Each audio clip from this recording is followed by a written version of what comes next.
Lo ngu-Esther Baskithi oneminyaka engama-85 ubudala, uhlale nodade wabo omncinci oneminyaka engama-73 ubudala kwaZakhele. Le nkonde nengevayo kakuhle ngendlebe sele ichithe iminyaka inakekela udade wabo uNomathemba Baskithi ophazamisekileyo ngokwasengqondweni kule ndlu.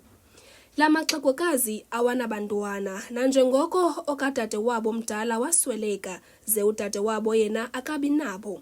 uBaskithi uthi iqhina liye lisenyukela ngoku udinga uncedo. Sihlala sobabini, wongiwa ndimenzela yonke into. Kungophina unyaka uqala kwakhe ugula, aphinde abe rayithi, aphinde feri.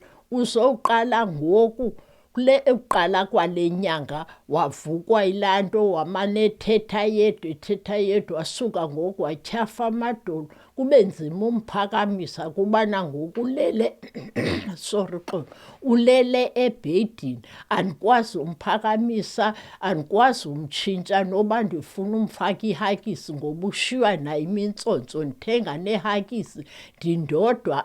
uBaskithi nesekunzima kuye ukuhamba emva kokwenzakala emqolo ngelixa ezama ukuphakamisa udade wakhe ngethuba wayemhlamba. Uthi uhlawula abantu kuba bayokulandela udade wabo amachiza.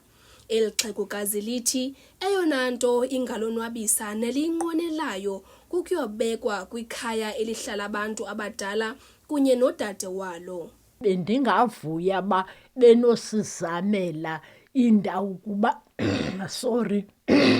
kubantu abadala ngoba amandla ayaphela ngoku nakum.